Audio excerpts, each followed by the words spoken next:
আসসালামু আলাইকুম সবাই, কেমন আছেন আপনারা? আবার নতুন আরেকটা ব্লগ নিয়ে আসলাম। সো আজকে আমাদের সোফাটা ডেলিভারি দিয়ে গেছে। আমি গত কিছুদিন আগে একটা ব্লগে বলেছিলাম যে আমরা রুমস টু গোতে গিয়েছিলাম আমাদের সোফা কেনার জন্য। সো সামহাও এটা রং কালার এসেছিল। সো এই তো ফাইনালি সোফাটা এসেছে।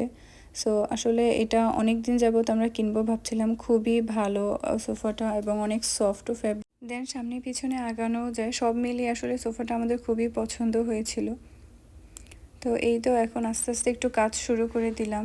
আজকে হচ্ছে আমাদের 12 রোজা। সো প্রথমে একটু টেবিলটা ক্লিন করে নিচ্ছি। সো আজকে হচ্ছে বাসায় ফ্রেশ ফ্লাওয়ার ছিল, তাই আমি ভাবলাম যে একটু ফ্রেশ ফ্লাওয়ারের সাথে কালারটা চেঞ্জ করে একটা টেবিল রানার দিই। এই টেবিল রানারটা আমার আগেই ছিল। সো ফ্লাওয়ারের সাথে কালারটা ম্যাচ করে একটু রানারটা দিয়ে দিলাম। এটা হচ্ছে একটা মেরুন কালারের, ক্যামেরাতে হতো বা কালারটা একটু লাইট আসছে, বাট খুবই ডার্ক কালারের একটা রানার। সো এই রানারটা বিছিয়ে দিলাম। তারপর হচ্ছে আমার ফ্রেশ ফ্লাওয়ার যেগুলো আছে সেগুলো একটু দিয়ে দিব। আসলে এইভাবে সিম্পলভাবে টেবিল একটু গুছিয়ে রাখলে দেখতে ভালোই লাগে। আর টেবিলটা গুছানো থাকলে, ফ্রেশ ফ্লাওয়ার দিয়ে রাখলে বা এইভাবে সাজিয়ে রাখলে দেখতে আসলে সারাদিন মনটা আরও ভালো লাগে, কাজ করতেও আসলে ভালো লাগে। সো এই ফ্লাওয়ারগুলো খুবই সুন্দর ছিল, অনেক কালারফুল ছিল। এই 3 কালারের মেবি ছিল, ইয়েলো, অরেঞ্জ আর একটু রেডের মধ্যে ছিল। আসলে ফ্রেশ ফ্লাওয়ার বাসায় থাকলে আসলে মনটাই অনেক ভালো লাগে। ফুলগুলো দেখতে এত সুন্দর ছিল আর সবগুলো খুব সুন্দরভাবে ফুটেছেও। তো যার কারণে দেখতে আসলে আরও বেশি ভালো লাগছিল সবগুলো মিলিয়ে। তো তারপর হচ্ছে আমি একটু বাসায় বাজার করা হয়েছিল, বাজারগুলো একটু গুছিয়ে নিচ্ছিলাম। তো ভাবলাম আপনাদের সাথে একটু শেয়ার করি, কিছু কিছু জিনিস একটু ভিন্ন রকম, তো তাই একটু ভিডিও করলাম। এটা হচ্ছে রেহমতে শেরিন, একটা ব্র্যান্ড যেটা যে কোনো গ্রোসারি শপে, অ্যারাবিক বা ইন্ডিয়ান পাকিস্তানি গ্রোসারি শপে পাওয়া যায়। এটার মিষ্টিগুলো আসলে খুবই মজা। তো এখানে হচ্ছে মতিচুর লাড্ডু আর একটা নিউ আইটেম ছিল, এটা আমরা ট্রাই করিনি, ট্রাই করব। এখানে হচ্ছে একটু চাট মশলা, বিরিয়ানি মশলা, এই ব্র্যান্ডগুলো আসলে আগে করা হয়নি। আফগানি একটা গ্রোসারি শপ থেকে আসলে শপিং করা হয়েছে। সো এটা হচ্ছে শানের চাট মশলা, শানের মশলাগুলো আসলে ভালোই। তো তারপরে এখানে হচ্ছে একটা হালিম মিক্স। তো আমি মোস্টলি রাঁধুনি হালিম মিক্সটাই রান্না করি। তো এইবার হচ্ছে একটু ডিফারেন্ট ট্রাই করব। এটাও ওই গ্রোসারি শপ থেকেই আনা।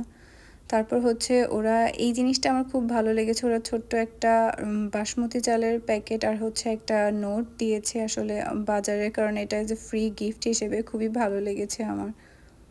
এটা হচ্ছে চিতল মাছের কিমা। এটা বাংলাদেশে একটা গ্রোসারি শপ থেকে আনা, এর আগে আমি কখনো দেখিনি। তো এইবার নতুন দেখলাম, তাই ভাবলাম একটু কিমাটা করে ট্রাই করি।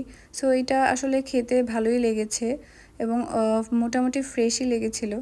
সো আমি চিতল মাছের কিমা দিয়ে কোফতা করব, তাই একটু পেঁয়াজ, রসুন আর কাঁচামরিচ একসাথে ব্লেন্ড করে নিয়েছি। তার সাথে মাছটা মিক্স করে অল্প সব মশলাই, হলুদ, লবণ, ধনে, জিরা সব দিয়েছি আর একটু চালের গুঁড়ো মিক্স করে নিয়ে এই কোফতাগুলো ভেজে নিব।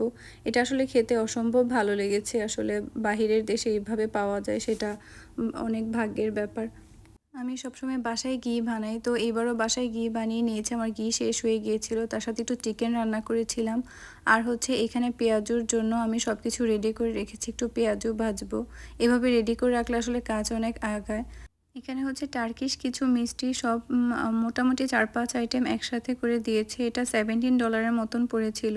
মিষ্টিগুলো আসলে খেতে খুবই মজা। এখন টার্কিশ এই মিষ্টিগুলো আসলে খেতে খুবই ভালো লাগে, কুনাফা, বাকলাভা এরকম টাইপের থাকে। সো এখানে মোটামুটি কয়েকটা আইটেমই ছিল, সবগুলোই খেতে ভালোই ছিল। সো এই মিষ্টিগুলো আসলে খেতে মজাই লাগে। আর সেখান থেকে এই ডিনার প্লেটারটাও এনেছিল। এটা হচ্ছে চিকেন আর মাটন কাবাব আর রাইসের একটা প্লেটার, সাথে একটু ভেজিটেবল আর সালাদ থাকে। এই পাশে আমি কিছু ভাজাভুজি করে নিয়েছিলাম। আমি হচ্ছে ডিম চপ, পেঁয়াজু এগুলো করেছিলাম। তারপর হচ্ছে ইফতারি একটু আগেই টেবিলটা সাজিয়ে ফেলেছিলাম। ইফতারি আগে এভাবে টেবিল রেডি করে নিয়ে বসতে আসলে ভালোই লাগে। তো মোটামুটি সিম্পলের মধ্যে আজকে ইফতারিগুলো সেরে ফেলবো। রুহ আফজা আর চিয়া সিড দিয়ে একটু শরবত করে নিয়েছিলাম, তার সাথে ছোলা ভুনা আর হচ্ছে একটু ফল কেটে নিয়েছিলাম। আর তার পাশে হচ্ছে এই সুন্দর ফ্রেশ ফ্লাওয়ারগুলো। আসলে খাবার টেবিল এরকম ফ্রেশ ফ্লাওয়ার থাকতে ভালোই লাগে। তার পাশাপাশি ইফতারিও রেডি করে ফেললাম। এই তো ছিল আজকের সিম্পল ইফতারি আর ছোট্ট একটা ব্লগ। কেমন লাগলো আপনাদের সবাই কমেন্টে অবশ্যই জানাবেন।